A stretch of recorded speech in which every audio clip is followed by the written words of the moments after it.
जीवन में मिलने वाली सुबह आपको जीवन जीने का एक नया अवसर देती है। हर सुबह एक उपहार की भांति होती है। इसे हर्षोल्लास के साथ स्वीकार करें और याद रखें कि इस दुनिया में आपका कोई विकल्प नहीं है। अपने प्रियजनों के प्यार और आशीर्वाद से अपने दिन की शुरुआत करें। सुप्रभात, मैं हूं प्रतिबिंब शर्मा आपके साथ। सबसे पहले नजर डालते हैं मुख्य गतिविधियों पर। प्रधानमंत्री नरेंद्र मोदी ने ताइवान में आए भीषण भूकंप में जान माल के नुकसान पर जताया दुख। एक्स पर पोस्ट के माध्यम से प्राकृतिक आपदा में अपने प्रियजनों को खो देने वालों के प्रति प्रकट की संवेदना, घायलों के शीघ्र स्वस्थ होने की कामना भी की। शंघाई सहयोग संगठन के सुरक्षा सम्मेलन में राष्ट्रीय सुरक्षा सलाहकार अजित डोभाल का बयान। आतंकवाद के खतरे से निपटने के लिए दोहरे मानकों को छोड़ना बताया जरूरी। वैश्विक शांति के लिए आतंकवाद के साजिशकर्ताओं से प्रभावी ढंग से और तेजी से निपटने पर दिया जोर।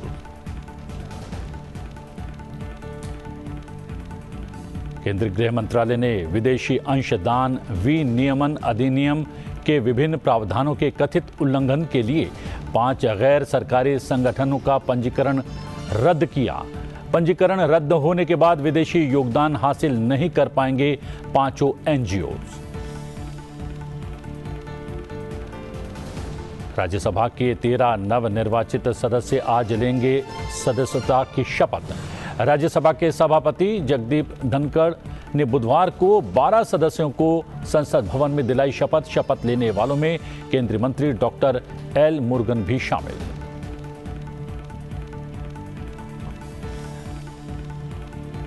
दूसरे चरण के लिए नामांकन पत्र दाखिल करने की आज आखिरी तारीख।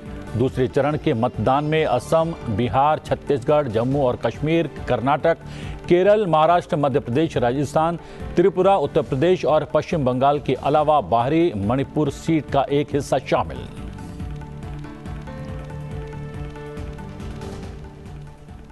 राज्यसभा के सभापति जगदीप धनखड़ ने बुधवार को उच्च सदन के 12 नवनिर्वाचित सदस्यों को पद और गोपनीयता की शपथ दिलवाई। केंद्रीय मंत्री एल मुरुगन, मनोज झा सहित 12 सदस्यों ने राज्यसभा के सदस्य के रूप में शपथ ली। संसद भवन में इस शपथ ग्रहण समारोह में राज्यसभा के उपसभापति हरिवंश और महासचिव पी के मोदी उपस्थित थे। शपथ लेने वालों में धर्मशिला गुप्ता, मनोज कुमार झा, संजय यादव, गोविंद भाई, लालजी भाई ढोलकिया, सुभाष चंद्र, हर्ष महाजन, जीसी चंद्रशेखर, एल मुरुगन, अशोक सिंह, चंद्रकांत हंडोरे, मेधा विश्राम कुलकर्णी और साधना सिंह शामिल हैं।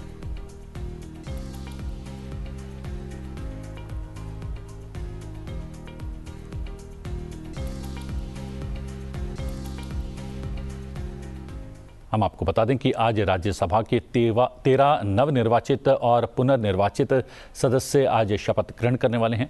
शपथ ग्रहण कार्यक्रम का आयोजन आज सुबह 11 बजे संसद भवन के प्रथम तल पर संगोष्ठी कक्ष में होगा। राज्यसभा सभापति सभी नवनिर्वाचित और पुनर्निर्वाचित सदस्यों को शपथ दिलवाएंगे। आज 13 नवनिर्वाचित और पुनर्निर्वाचित सदस्य शपथ ग्रहण करेंगे। मेधा रघुनाथ रेड्डी निर्वाचित सदस्य राज्यसभा, येरम वेंकट सुब्बा रेड्डी, गोला बाबू राव, संजय कुमार झा,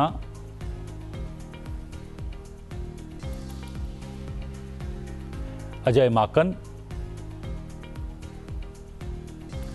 डॉक्टर सैयद नासिर हुसैन, अश्विनी वैष्णव, सुभाशीष खुंटिया, देवाशीष सामंत राय, मदन राठौर, वद्दीराजू रविचंद्र, कुंवर रतनजीत प्रताप, समीक भट्टाचार्य, ये सभी आज शपथ ग्रहण करने वाले हैं। इस बीच चुनाव आयोग ने दूसरे चरण के लिए नामांकन पत्र दाखिल करने की आज आखिरी तारीख है और दूसरे चरण में जिन राज्यों और केंद्र शासित प्रदेशों में चुनाव होने हैं उनमें असम, बिहार, छत्तीसगढ़, जम्मू और कश्मीर, कर्नाटक, केरल, महाराष्ट्र, मध्य प्रदेश, राजस्थान, त्रिपुरा, उत्तर प्रदेश और पश्चिम बंगाल के अलावा बाहरी मणिपुर सीट का एक हिस्सा भी शामिल है। इस बीच चुनाव आयोग ने शांतिपूर्ण और प्रलोभन मुक्त चुनाव कराने के लिए सभी राज्यों, केंद्र शासित प्रदेशों के मुख्य सचिवों और पुलिस महानिदेशकों और प्रमुखों को निर्देश जारी किए हैं। निर्देश के अंतर्गत अंतर्राज्यीय मार्गों और राज्य मार्गों पर कड़ी निगरानी रखने की हिदायत दी गई है। अवैध घुसपैठ को रोकने के लिए अंतर्राष्ट्रीय सीमाओं पर चौकसी बढ़ाने का निर्देश दिया है। शराब, नकदी, ड्रग्स, हथियार और मुफ्त चीजें बांटने पर नजर रखने को भी कहा गया है। शांतिपूर्ण और प्रलोभन मुक्त चुनाव कराने के लिए मुख्य चुनाव आयुक्त राजीव कुमार की अध्यक्षता में एक महत्वपूर्ण बैठक हुई, जिसमें ये निर्देश जारी किए गए। प्रधानमंत्री नरेंद्र मोदी ने बुधवार सुबह ताइवान में आए भीषण भूकंप में जान माल के नुकसान पर दुख प्रकट किया है। प्रधानमंत्री मोदी ने एक्स पर उन लोगों के प्रति संवेदना व्यक्त की है जिन्होंने प्राकृतिक आपदा में अपने प्रियजनों को खो दिया है। उन्होंने घायलों के शीघ्र स्वस्थ होने की कामना भी की है। प्रधानमंत्री मोदी ने एक्स पर लिखा, आज ताइवान में भूकंप के कारण हुई जानमाल की हानि से बहुत दुखी हूँ। शोक संतप्त परिवारों के प्रति हमारी हार्दिक संवेदनाएं और घायलों के शीघ्र स्वस्थ होने की कामना करता हूँ।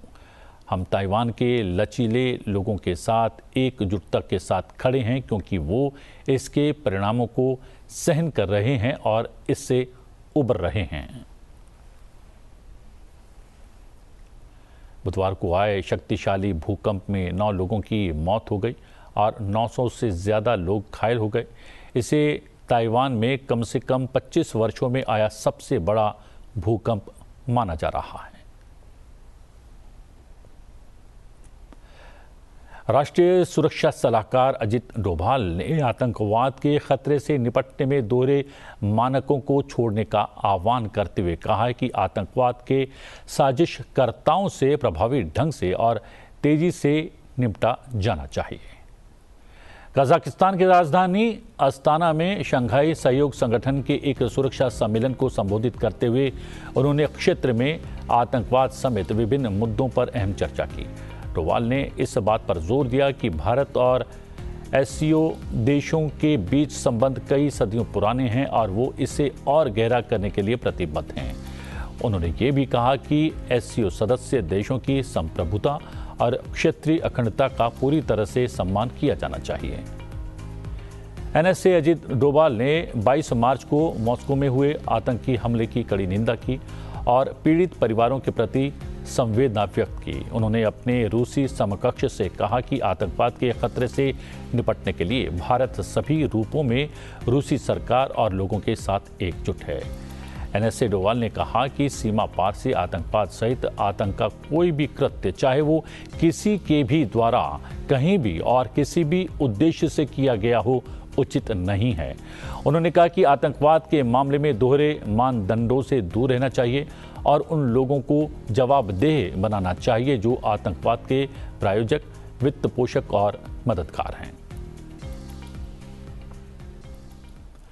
उपराष्ट्रपति जगदीप धनखड़ 5 अप्रैल को उत्तराखंड यात्रा पर रहने वाले हैं। इस दौरान वो मसूरी में आयोजित कार्यक्रम में शामिल होंगे।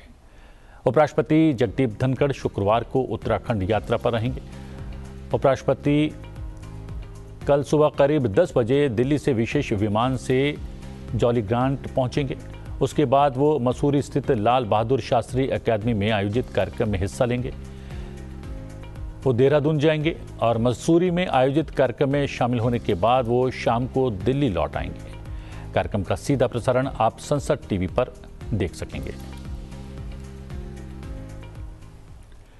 केंद्रीय स्वास्थ्य मंत्री मनसुख मांडविया ने राज्यों और केंद्र शासित प्रदेशों को लू के प्रभाव को कम करने के लिए एक योजना बनाने का निर्देश जारी किया है। स्वास्थ्य मंत्री ने गर्मी से संबंधित बीमारियों के प्रबंधन के लिए लोक स्वास्थ्य व्यवस्था की तैयारियों की समीक्षा को लेकर एक बैठक की अध्यक्षता की। डॉक्टर मनसुख मांडविया ने किसानों, निर्माण कार्य में लगे श्रमिकों और चुनाव ड्यूटी और चुनाव अभियान में लगे लोगों को लू और गर्मी के प्रभाव से बचने के लिए पर्याप्त मात्रा में पानी का सेवन करने की सलाह दी है। उन्होंने कहा है कि वो फलों का रस, नींबू का रस और मौसमी जैसे फलों का रस ले सकते हैं। डॉक्टर मांडविया ने यह भी कहा कि अगर कोई हीट स्ट्रोक से पीड़ित है तो वो इलाज के लिए नज़दीकी आयुष्मान आरोग्य मंदिर या जिला अस्पताल में जा सकता है। स्वास्थ्य मंत्री ने कहा कि राज्यों को आयुष्मान आरोग्य मंदिर में उचित व्यवस्था करने के लिए परामर्श जारी किए गए हैं, जिसमें गर्मी के प्रभाव और मामलों के प्रबंधन के लिए स्वास्थ्य सुविधाओं की कारगर तैयारी के लिए गर्मी से संबंधित बीमारियों पर राष्ट्रीय कार्य योजना के राज्यों के अनुपालन का अनुरोध किया गया है। अभी समर स्टार्ट हो चुका है। आईएमडी ने ब्रॉडकास्ट किया है कि इस वर्ष में अल नीनो की इफेक्ट होनी है। उसको देखते हुए हीट वेव की संभावना इस साल ज़्यादा है। आईएमडी ने वो भी बताया है कि प्रति वर्ष समर में जो टेम्परेचर रहता है उससे इस बार थोड़ा ज़्यादा टेम्परेचर रहने की संभावना है। उसको देखते हुए उसकी जनता पर इफेक्ट ना हो। चालू वर्ष इलेक्शन ईयर है। सब लोग लोकशाही का सबसे बड़ा पर्व में जुटे हुए हैं। वे इसी स्थिति में हीट वेव से स्ट्रोक की संभावना ना आए, इसलिए आज मैंने आईएमडी के ऑफिसर्स, हमारे हेल्थ विभाग के ऑफिसर्स, डिजास्टर मैनेजमेंट के ऑफिसर्स सभी के साथ एक डिटेल रिव्यू करा है और सरकार के ओर से स्टेट गवर्नमेंट को एक एडवाइजरी भी जारी करने के लिए कहा है।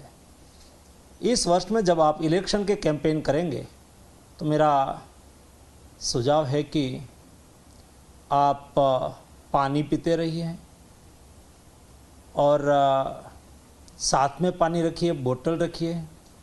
किसान में काम करने वाले किसान हो, खेत में काम करने वाले मजदूर हो, कंस्ट्रक्शन या और टाइप के जो काम करते हैं सभी मजदूर वर्ग के लिए कई टाइप के जो हेल्थ विभाग की गाइडलाइन है उसके मुताबिक आप प्रिकॉशन रखेंगे तो हम हीट स्ट्रोक से बच सकते हैं।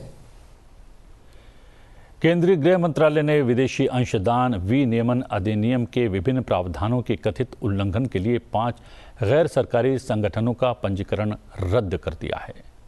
जिन एनजीओज का पंजीकरण रद्द किया गया है उनमें CNI synodical board of social service, voluntary health association of India, Indo global social service society, church auxiliary for social action और इवेंजेलिकल फेलोशिप ऑफ इंडिया शामिल हैं।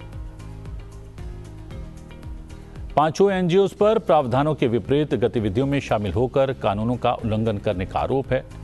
सभी एनजीओ अब विदेशी योगदान प्राप्त नहीं कर पाएंगे, न ही मौजूदा उपलब्ध धन का ही उपयोग कर पाएंगे। 17 जुलाई 2023 तक वैध FCRA लाइसेंस वाले 16,301 एनजीओ थे। पिछले 5 वर्षों में 6,600 से अधिक गैर सरकारी संगठनों के FCRA लाइसेंस रद्द किए गए हैं। पिछले दशक में 20,693 एनजीओज के FCRA लाइसेंस रद्द कर दिए गए हैं। आरोप है कि सभी एनजीओज ने प्रावधानों के विपरीत गतिविधियों में शामिल होकर कानूनों का उल्लंघन किया था। G20 शेरपा अमिताभ कांत ने ब्राजील की अध्यक्षता में आयोजित दूसरी शेरपा बैठक में भाग लेते हुए असमानताओं को कम करने की प्राथमिकता और लाइफ पर भारत का समर्थन व्यक्त किया है। एक्स पर एक पोस्ट में विदेश मंत्रालय के आधिकारिक प्रवक्ता रणधीर जायसवाल ने जानकारी देते हुए कहा कि G20 शेरपा एट अमिताभ 87 के नेतृत्व में दूसरी शेरपा बैठक में भागीदारी हुई। उन्होंने G20 में ब्राजील की अध्यक्षता की प्राथमिकता के प्रति समर्थन व्यक्त किया, जिसके अंतर्गत असमानताओं को कम करने और लाइफ, महिला नेतृत्व वाले विकास, डिजिटल स्वास्थ्य, इन तमाम बिंदु पर जोर दिया। G20 विकास कार्य समूह की बैठक 18 से 19 मार्च को ब्राजीलिया में आयोजित की गई थी। जम्मू कश्मीर में चुनावी साक्षरता के प्रसार के लिए एक जागरूकता कार्यक्रम स्वीप के तहत आयोजित किया गया है, जिसके दौरान नए मतदाताओं को उनके मतदान अधिकारों के बारे में जानकारी दी गई। बर्फीली पहाड़ियों के बीच सुरमय स्थानों का आनंद लेते हुए विभिन्न सरकारी स्कूलों के छात्रों सहित बड़ी संख्या में लोगों ने कार्यक्रम में भाग लिया। कार्यक्रम के दौरान आगामी चुनाव में अधिकतम मतदाता भागीदारी प्राप्त करने के उद्देश्य से युवा मतदाताओं को शिक्षित और मनोरंजन करने के लिए विभिन्न कार्यक्रमों का आयोजन भी किया गया।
मौसम विभाग ने राष्ट्रीय राजधानी क्षेत्र में शुक्रवार को तेज हवाओं के साथ हल्की वर्षा होने की संभावना व्यक्त की है। इसके असर से तापमान में भी गिरावट देखने को मिलने वाली है। मौसम विभाग ने 2 दिन और बादलों की आवाजाही बने रहने और 30 से 35 किलोमीटर की रफ्तार से हवाएं चलने का अलर्ट जारी किया है। अगले 5 दिनों तक दिल्ली में न्यूनतम तापमान 20 डिग्री से कम ही रहने का अनुमान है। दिन के समय धूप निकलने पर गर्मी रहेगी, लेकिन सुबह शाम राहत बनी रहेगी। आज दिल्ली में बादलों की आवाजाही लगी रहेगी। दिल्ली का अधिकतम तापमान 37 डिग्री तो शुक्रवार को 35 डिग्री के आसपास रहने का अनुमान जताया गया है। और बात करते हैं आज के दिन से जुड़े इतिहास की। इतिहास में आज की तारीख से कौन सी महत्वपूर्ण घटनाएं जुड़ी हैं, आइए जानते हैं। 4 अप्रैल साल 1889 में पंडित माखनलाल चतुर्वेदी का जन्म मध्य प्रदेश के होशंगाबाद जिले में हुआ। ये भारत के लोकप्रिय कवि, लेखक और पत्रकार थे। सरल भाषा और ओजपूर्ण भावनाएं इनकी रचनाओं की विशेषता रहीं। प्रभा और कर्मवीर जैसे प्रतिष्ठित पत्रों के संपादक के रूप में इन्होंने ब्रिटिश हुकूमत के खिलाफ प्रचार कर नई पीढ़ी से गुलामी की जंजीरों को तोड़ने का आह्वान भी किया। इन्होंने असहयोग आंदोलन में सक्रिय रूप से भाग लिया और जेल भी गए। पंडित माखनलाल चतुर्वेदी की कविताओं में देश प्रेम के साथ साथ प्रकृति प्रेम का काफी सुंदर तरीके से चित्रण हुआ है। इनकी काव्य कृतियों में हिम किरीटिनी, हिम तरंगिणी और युग चरण हैं, तो वहीं इनके गद्य कृतियों में कृष्णार्जुन युद्ध, साहित्य के देवता और समय के पांव प्रमुख हैं। साहित्य अकादमी पुरस्कार की स्थापना होने पर हिंदी साहित्य के लिए प्रथम पुरस्कार माखनलाल चतुर्वेदी को हिम तरंगिणी के लिए प्रदान किया गया। पंडित माखनलाल चतुर्वेदी के नाम पर मध्य प्रदेश के भोपाल में राष्ट्रीय पत्रकारिता एवं संचार विश्वविद्यालय की स्थापना कर इनके योगदान को इंगित किया गया। साल 1963 में इन्हें भारत सरकार ने पद्म भूषण से सम्मानित किया। और अब समय है आपसे विदा लेने का। चलते चलते आइए आपको मिलवाते हैं पिता और पुत्र की एक ऐसी जोड़ी से जो भारतीय शास्त्रीय संगीत को आगे बढ़ाने के कार्य में लगातार लगी हुई है। आइए सुनते हैं तबला वादक डॉक्टर कुमार ऋषितोष और उनके पुत्र मास्टर प्रीशु की ये जुगलबंदी। मुझे दीजिए आज्ञा, लेकिन देखते रहिए संसद टीवी। नमस्कार।